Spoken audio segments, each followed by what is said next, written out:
Cette semaine à l'émission, on parle immobilier avec Mélanie Séguin, courtier immobilier résidentiel. Bienvenue à Tribune Locale.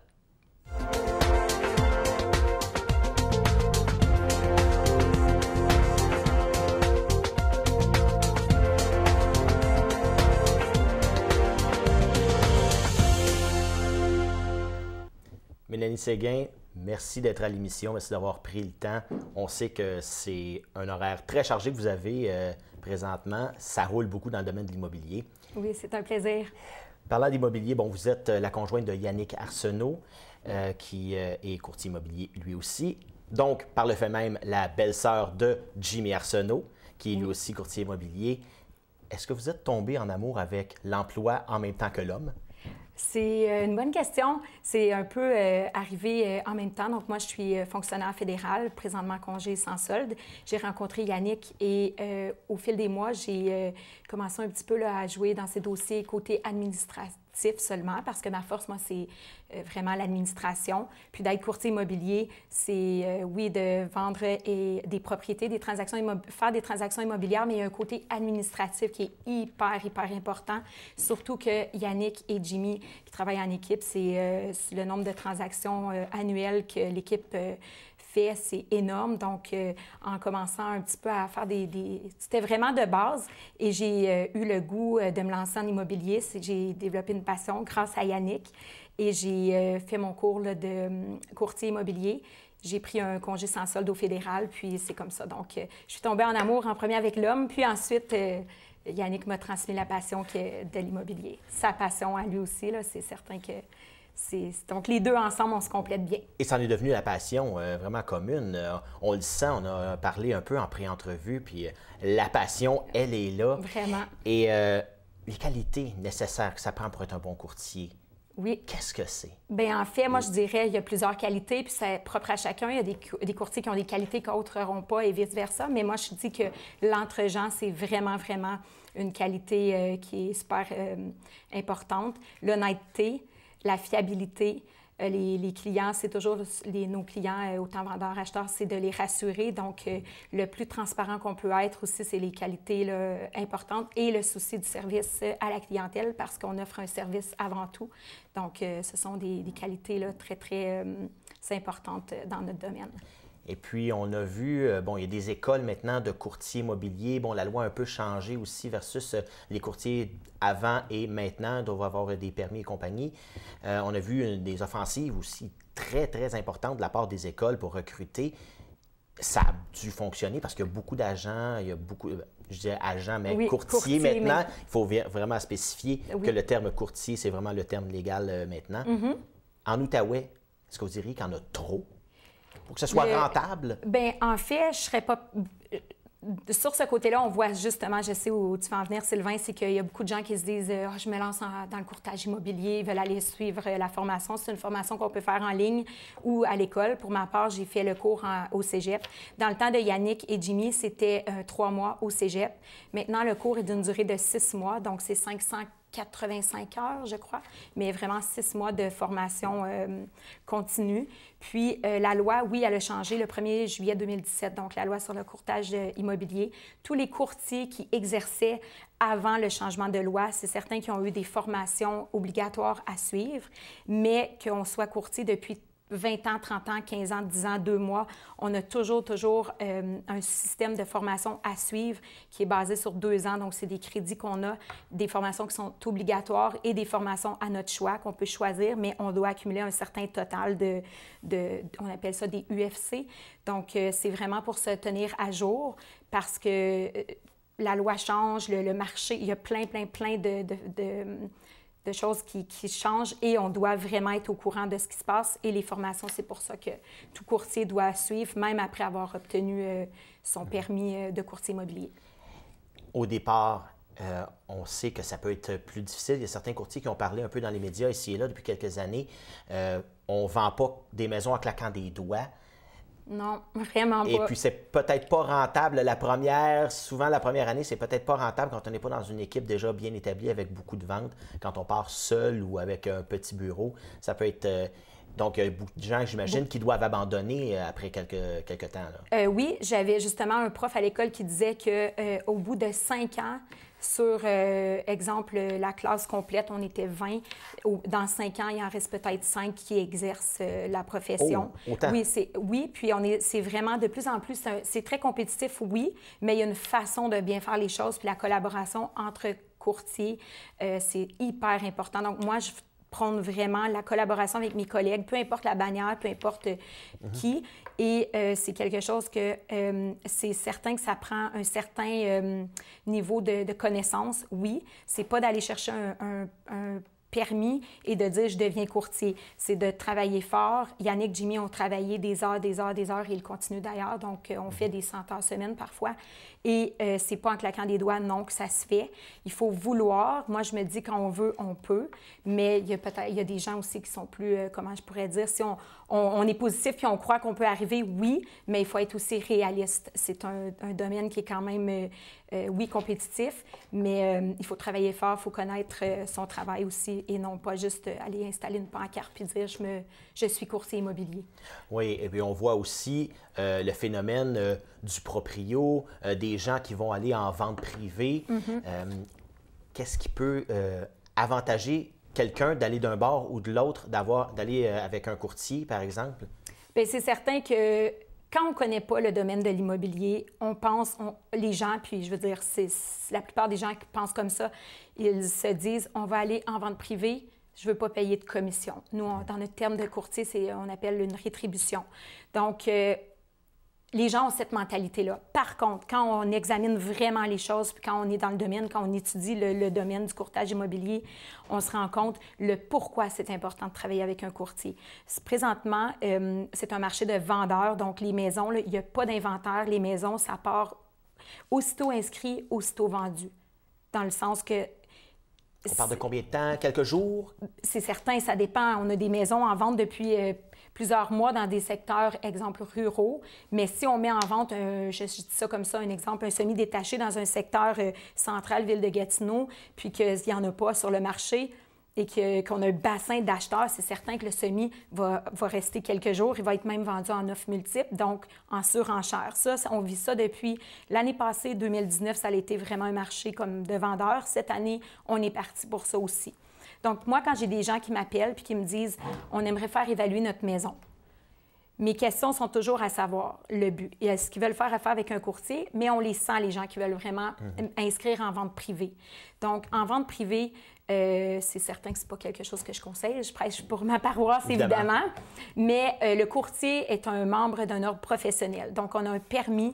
On est reconnu par l'OASIC, l'Organisme autoréglementation du courtage immobilier du Québec. Et on a des connaissances qu'un vendeur en vente privée n'a pas. Donc, c'est certain que oui, on a une rétribution avec notre client vendeur, mais les courtiers, on vit de rétribution, donc c'est notre salaire. Donc, c'est certain que ce n'est pas du bénévolat, mais d'inscrire avec un courtier à prime abord, pour le vendeur, c'est gratuit. Tu t'engages, tu as un contrat, oui, mais il n'y a pas de prix comme tel. Tant il y a aussi longtemps que ce n'est pas vendu, finalement. Exactement. Les frais sont au courtier, que ce soit la publicité, la prise de photos professionnelles, l'inscription en ligne sur Centris, qui est la base de données la plus grande au Québec pour la vente de propriété. Donc, c'est certain qu'un vendeur qui fait appel au service d'un courtier, sa maison va être inscrite sur Centris. Tandis qu'avec une vente privée, la maison est à la vente privée dans un seul et même système, base de données, peu importe le terme, oui. Donc, avec Centris, c'est qu'on a notre bassin d'acheteurs qui exemple, un courtier, un client acheteur qui veut un condo Gatineau, 2 chambres à coucher, le secteur centre-ville Gatineaux. La base de données est faite en fonction que tous les gens qui recherchent ce type de propriété, les courriels les gens vont recevoir l'inscription versus ne recevra pas l'inscription de la vente privée. Donc, il y a beaucoup, beaucoup d'avantages. Le courtier, c'est certain qu'il évalue la propriété à sa juste valeur.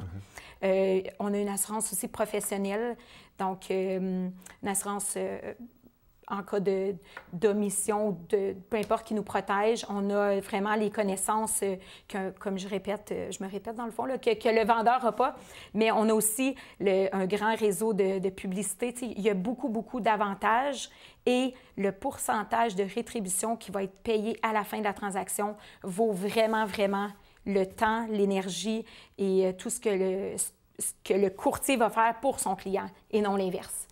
Et parlons-en aussi du monde de l'achat présentement.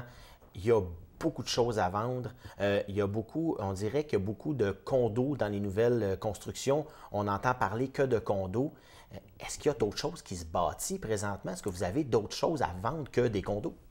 Bien là, c'est drôle que tu as dit il y a beaucoup de choses à vendre. Ça contredit ce que je disais, mais non, en fait, il y a l'inventaire. C'est ça, je dis quand on parle d'un marché de vendeurs, c'est que il n'y a pas d'inventaire de propriété. Donc, en d'autres mots, le vendeur a le dernier mot en ce moment versus un acheteur. Et la vente de condos, il y a beaucoup de constructions neuves, tout ça, on voit ça dans les médias. Puis le côté, nous, c'est certain que les contracteurs qui font la construction neuve ont une façon on ne vendent pas vraiment avec vous? Bien oui et non. C'est certain que moi, j'ai des clients que ça donne qu'ils vont vendre leur propriété puis ils veulent aller vers une construction neuve. On les réfère à un contracteur, ça, c'est certain. Mais en fait, d'inventaire sur le marché, est-ce qu'il y a plus de condos que de maisons? Je ne serais pas prête à dire ça, mais je sais très bien que si tu me dis, Mélanie, je veux magasiner un condo, 2 chambres, telle place, puis je fais l'inventaire, si je fais une recherche sur 15 condos, il y en a peut-être 5 en ce moment qui ont déjà une promesse d'achat acceptée, ce qui démontre comment le marché est vraiment... Très rapide. Très, très, très rapide. On aime dire que le marché est en feu. On entend ça souvent aussi. Exemple donné, je veux m'acheter une maison. Qu'est-ce que je dois faire? Qu'est-ce que je dois savoir avant même d'aller voir un courtier, avant même de m'intéresser à une maison en particulier? Ça, on le vit régulièrement avec les acheteurs. Donc, c'est certain que moi, ma pratique, puis plusieurs courtiers, on conseille, on aime que le client ait déjà une préapprobation. Je m'explique. C'est certain que quelqu'un qui a un super bon travail, un bon crédit et se dit rassuré, oui, je peux emprunter, c'est certain. Mais d'établir le montant qui peut être que la banque va prêter. Donc, c'est ce qu'on appelle la préapprobation hypothécaire. D'un autre côté, ça démontre au vendeur le sérieux de la situation. Donc, c'est certain que nous, quand on fait la gestion des visites pour le nombre d'inscriptions, on gère les visites avec nos vendeurs.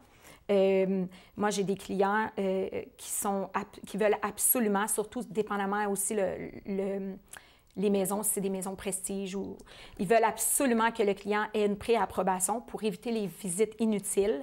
Et ce n'est pas une obligation, mais moi, je le recommande fortement. Donc, ça limite le temps de tous et le vendeur, l'acheteur, dans le fond, en faisant ses devoirs avant d'aller dans le fond, obtenir les services d'un courtier immobilier, l'acheteur va avoir fait ses devoirs d'aller voir en succursale, à savoir s'il peut, un montant jusqu'à combien, d'établir le budget, de savoir aussi quel secteur. Parce que de se promener de Elmeux à Val-des-Monts, à l'Ange-Gardien, Hall, Gatineau, tu sais, il y a beaucoup de différences. Oui, de savoir vraiment d'arriver préparé. Bonjour, j'aimerais une propriété tel secteur d'un montant j'ai déjà une préapprobation. C'est certain qu'on a des clients qui ne l'ont pas en main, qui viennent nous voir, on les envoie avec nos collègues dans les banques ou la caisse, oui, mais d'être bien préparé, c'est certain que ça a un petit plus. Puis on va continuer cette discussion-là avec Mélanie Séguin, courtier immobilier résidentiel. Tout de suite, après la pause, revenez-nous à Tribune Locale. Je m'appelle Jasmine, j'ai une amputation à la jambe gauche et j'adore faire la planche à neige. J'ai un grizzly sur ma prothèse parce que quand j'ai vu le dessin, j'ai comme vraiment fait « Wow, il me le faut sur ma prothèse ». Quand les gens me demandent c'est quoi qui est arrivé à ta jambe, ben, je leur dis que je suis née comme ça. Puis je leur dis que c'est pas ce qui m'empêche de faire le sport que j'aime. C'est vraiment grâce aux amputés de guerre si je peux faire de la planche à neige. Donc, ce que j'aimerais dire, c'est un gros merci. Sais-tu combien ça coûte si un auto s'arrête pas au stop de mon autobus scolaire? 200 $, 9 points d'inaptitude. C'est ça. Est-ce que tu sais combien de bonbons je peux acheter avec ça? 1 million environ. Est-ce que tu sais qu'est-ce qui arrive si on conduit dangereusement en zone scolaire? On risque de blesser un enfant, puis on peut perdre jusqu'à 36 points d'inaptitude. Ça, c'est beaucoup de points. C'est important d'être très, très, très prudent.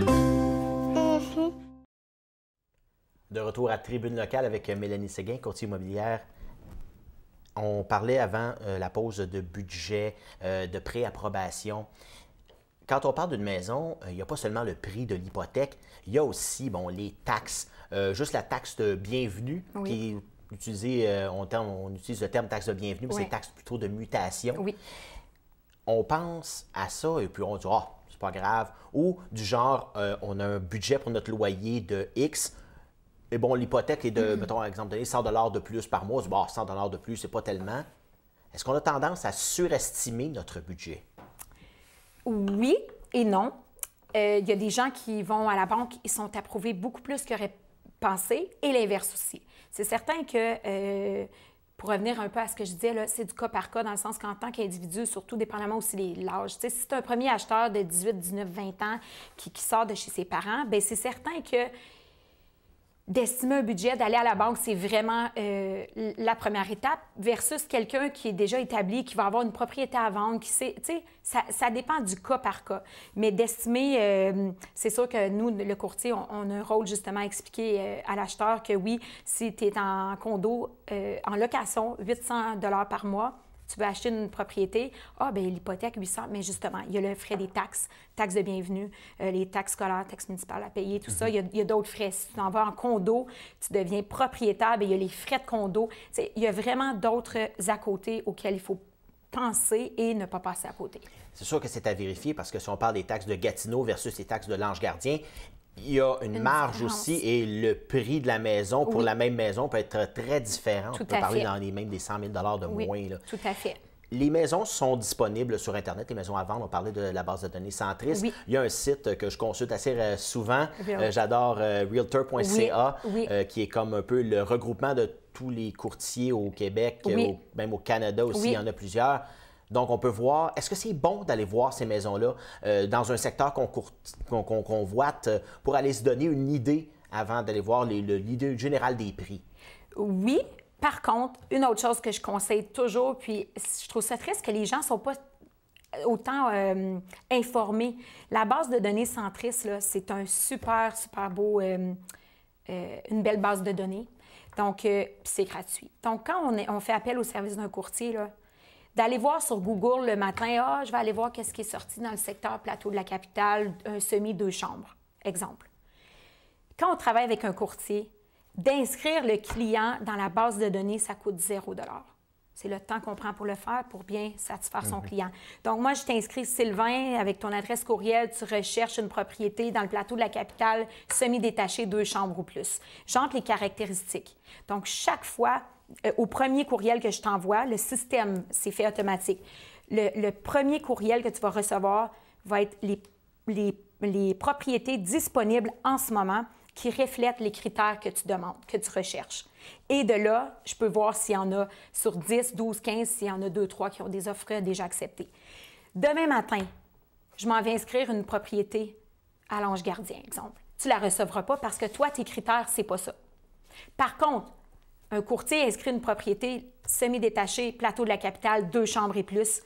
Dès qu'il va faire la saisie dans Centris, dès qu'il va peser Enter pour inscrire l'inscription, dans le fond, de la sortir sur Centris, tu vas avoir un avis dans ta boîte de courriel qui va dire « Nouvelle propriété qui rencontre les critères recherchés ». Fait que tu as déjà une avance sur monsieur, madame, tout le monde qui recherche chaque jour de temps en temps qu'est-ce qui est nouveau sur le marché. Donc ça, c'est la beauté de ce système-là pour quelqu'un qui est à la recherche d'une propriété, surtout en ce moment dans un marché rapide comme on est. Oui, est-ce que ça fait que, justement, le marché devient plus rapide parce que les gens sont plus informés? C'est une bonne question. Je crois pas que parce que les gens sont plus informés que le marché est plus rapide. Je crois que j'aimerais vraiment ça, pouvoir répondre à ta question. Je pourrais pas savoir le pourquoi que le marché est plus rapide. Est-ce que c'est parce qu'ils sont plus informés? Je serais pas non, mais c'est certain qu'il y a beaucoup de gens qui se dépêchent parce que c'est pas rare qu'on voit un acheteur qui a fait 3, 4, 5 promesses d'achat sur des propriétés différentes puis les a perdues. Puis ça, c'est une autre chose. Travailler avec un courtier, moi, c'est sûr, là, j'ai dans ma tête, là, j'ai déjà des clients que je sais exactement ce qu'ils recherchent. Fait que quand je vais voir une nouveauté sortir, là, je vais aller lui présenter, mais le client est déjà dans la base de données, il les reçoit. La vente privée, là, on oublie ça, ça ne fait pas partie. Fait que c'est certain que quelqu'un qui a une vente privée, un beau bungalow, centre-ville, super idéal, c'est certain, il y aura des visites, tant mieux, mais c'est travailler avec un courtier. Puis le courtier, on connaît nos clients en tant que courtier, on sait ce qu'ils recherchent, on peut tout de suite aller lui présenter la propriété, sachant qu'elle va partir peut-être demain, qu'elle sera plus disponible. Et aussi, exemple donné, si vous savez que le client est intransigeant sur le prix, vous ne mettrez pas une offre d'achat avec un client qui veut miser 20 000 ou 30 000 en bas parce que vous savez que le client est intransigeant. Exactement. Puis ça, c'est une autre chose. Dans un marché de vendeurs, on s'entend que recevoir des offres, la loi prévaut que si on veut, on est obligé de présenter à notre client vendeur toute offre promesse d'achat reçue.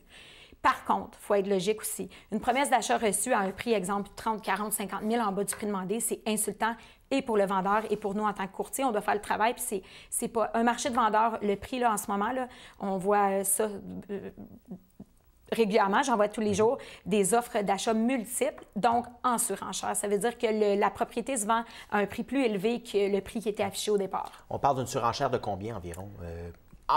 Environ, c'est vraiment cas par cas? C'est cas par cas. J'ai vu 10 000. Ma première transaction que j'ai faite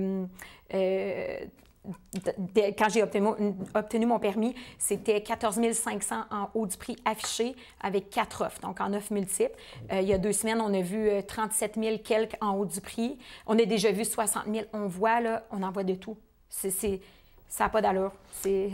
C'est le fun pour le vendeur, c'est plaisant aussi, c'est excitant de présenter plein d'offres puis d'expliquer pour quelle offre, qu'est-ce qu'on choisit, puis tu sais, de vraiment faire la présentation à son client vendeur ou dans le cas inverse, représenter l'acheteur et de recevoir l'appel du courtier inscripteur disant « Ah, bien, c'est ton client, c'est toi ton offre a été acceptée. » C'est vraiment excitant. Une fois que l'offre d'achat est acceptée, bon, on peut dire que c'est terminé, mais non, ça fait juste commencer. Il faut avoir d'autres choses aussi. Inspection, les conditions, dans le fond, parce qu'une promesse d'achat acceptée ne veut pas dire vendue. Tant que c'est pas...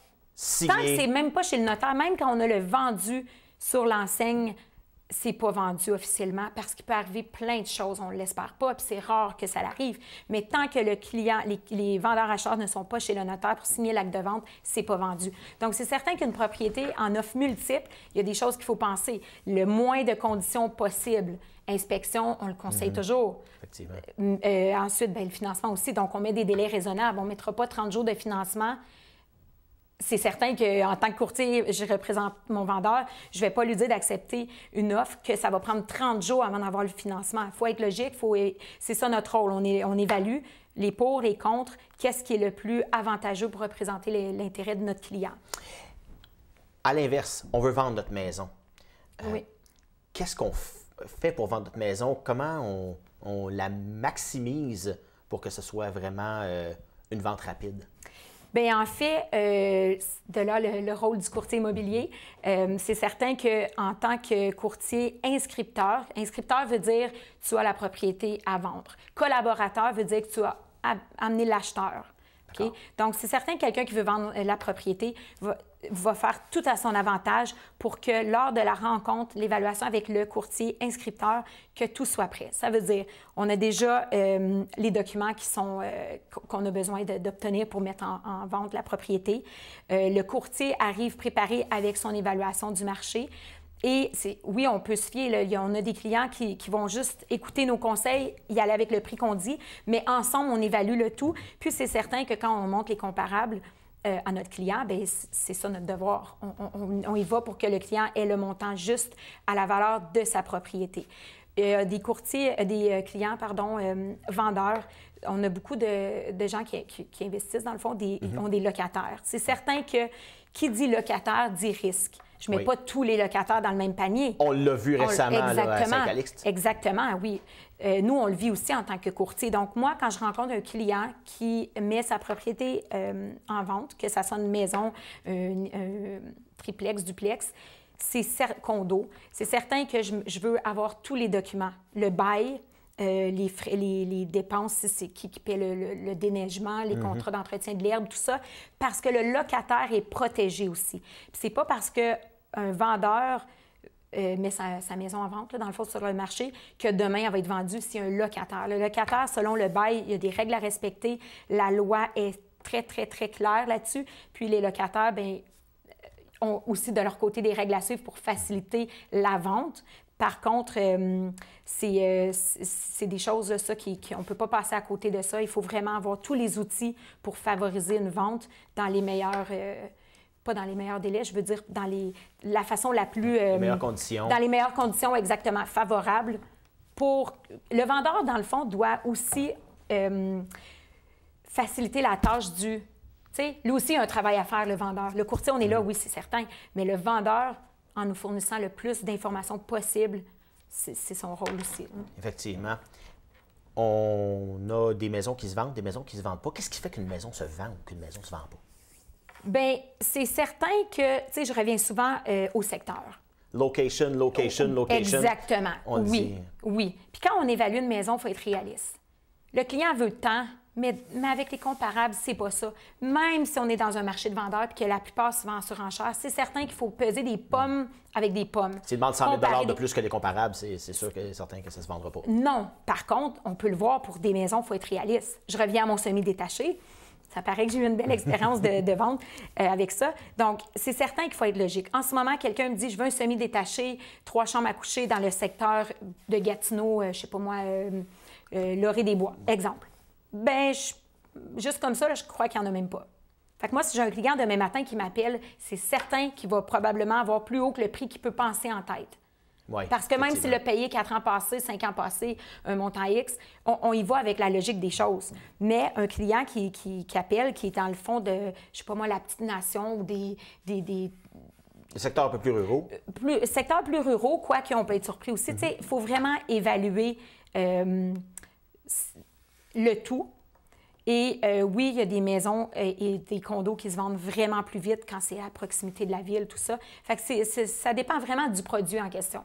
Et rapidement, on entend souvent parler des maisons qui ont eu des morts violentes ou même des morts naturelles. Comment on fait pour vendre cette maison-là? Suicide, exemple donné, acte criminel aussi. Oui, en fait, la déclaration du vendeur est un document obligatoire. Le vendeur doit le remplir. S'il y a eu une mort violente ou un suicide, on est obligé, il y a une question là, à la fin des 13 points, en tout cas, j'oublie la clause par cœur, mais c'est marqué, la question est claire, nette et précise, il faut aller spécifier. Donc, c'est la mort naturelle, moi, je l'ai vécu aussi cet été, je l'ai marqué dans la déclaration du vendeur que le vendeur est décédé dans le garage de mort naturelle. C'est une obligation de divulguer mort violente, acte criminel, et ça reste dans la DV. On n'écrit pas ça dans l'inscription que monsieur, madame, tout le monde va voir. Par contre, de travailler avec un courtier, le courtier collaborateur voit l'info et va le divulguer à son client acheteur. Bien, merci, c'est tout le temps. Ça passe tellement vite en bonne compagnie. Mélanie Séguin, courtier immobilier résidentiel. Merci beaucoup d'avoir été là. Merci Et merci beaucoup à vous d'avoir été là. On se retrouve la semaine prochaine pour une autre tribune locale.